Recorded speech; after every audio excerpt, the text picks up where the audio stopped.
ઓમ શ્રી પરમાત્મને નમઃ. શ્રીમદ્ ભગવદ્ ગીતા અધ્યાય 7મો જ્ઞાન વિજ્ઞાન યોગનો શ્લોક ક્રમાંક આજે 22. શ્રી ભગવાન ઉવાચ સતયા શ્રદ્ધયા યુક્તસ તસ્યારાધનમીહતે લભતે ચ તતઃ કામાન મય્યેવ વિહિતાન હિતાન. આ શ્લોકમાં આવતા સંસ્કૃત શબ્દોના ગુજરાતી અર્થ સમજીએ.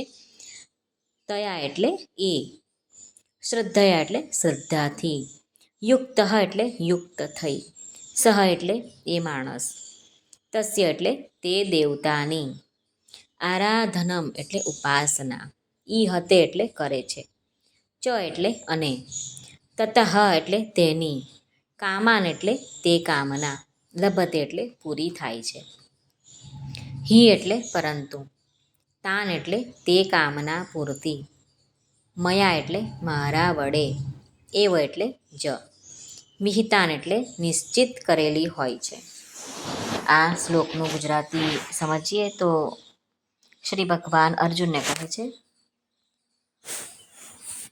ભગવાન કહે છે કે મારા દ્વારા દ્રઢ કરાયેલી શ્રદ્ધાથી સંપન્ન થયેલો તે મનુષ્ય તે દેવતાની આરાધનાની ચેષ્ટા કરે છે અને તે દેવતા દ્વારા જે કામના પૂર્તિની આશા રાખે છે તે કામનાની પૂર્તિ પણ થાય છે.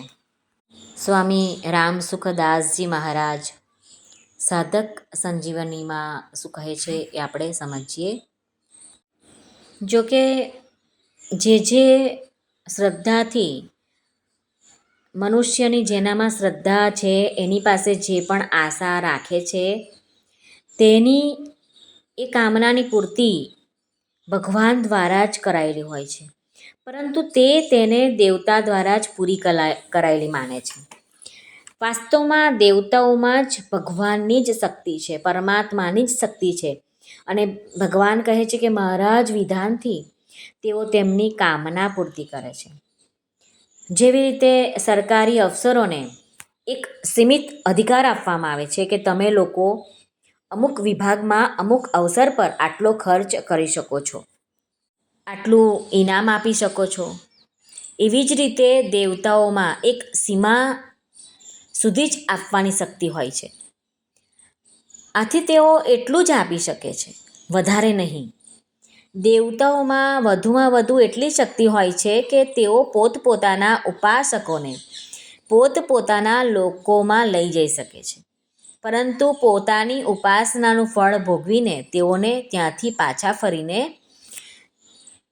સંસારમાં આવવું પડે છે. અહીં મય્યેવ એમ કહેવાનો અર્થ એ છે કે સંસારમાં આપમેળે જે કંઈ સંચાલન થઈ રહ્યું છે તે બધું ભગવાન કહે છે કે મારું જ કરેલું છે.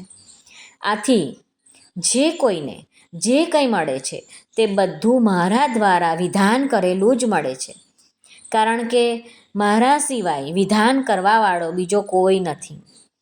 જો કોઈ મનુષ્ય આ રહસ્યને સમજી લે તો પછી એ કેવળ ભગવાન તરફ જ આકર્ષાશે. આ શ્રી ભગવાન એટલે કૃષ્ણ ભગવાન પોતાના મુખથી સ્વયં કહે છે કે તું મને ભજ, પરમેશ્વરને ભજ. ભગવાને બધા દેવતાઓને અલગ અલગ અને સીમિત અધિકાર આપેલા છે, પરંતુ ભગવાનનો અધિકાર અસીમ છે. ભગવાનમાં એ વિશેષતા છે કે તે કોઈના ઉપર શાસન કરતા નથી, કોઈને પોતાનો ગુલામ બનાવતા નથી, કોઈને પોતાનો ચેલો નથી બનાવતા, પરંતુ દરેકને પોતાનો મિત્ર બનાવે છે, પોતાના સમાન બનાવે છે. જેમ કે નિષાદરાજ સિદ્ધ ભક્ત હતા, વિભીષણ સાધક હતા અને સુગ્રીવ વિષયી હતા, પરંતુ ભગવાન શ્રી રામે ત્રણેયને પોતાના સખા બનાવ્યા. આ વિશેષતા અન્ય કોઈ દેવતાઓ વગેરેમાં જોવા મળે નહીં. તેથી વેદોમાં પણ ભગવાનને જીવના સખા કહેવામાં આવ્યા છે.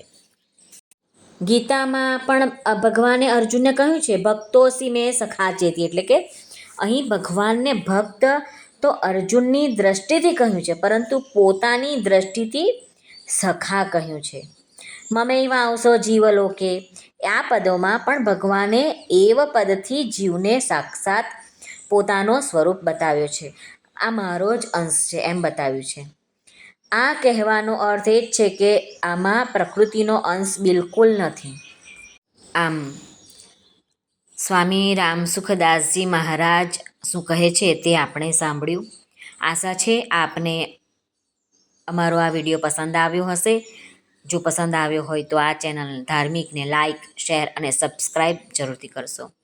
આપ સર્વનો ખૂબ ખૂબ ધન્યવાદ. સર્વને ભાવથી જય શ્રી કૃષ્ણ. રાધે રાધે. હરિઓમ તત્સત. જય ગુરુદેવ દત્ત. જય સ્વામિનારાયણ. જય માતાજી. નમઃ પાર્વતી પતે. હર હર મહાદેવ. સિદ્ધેશ્વર મહાદેવની જય. સર્વનું કલ્યાણ થાઓ, સર્વનું કલ્યાણ થાઓ, સર્વનું કલ્યાણ થાઓ.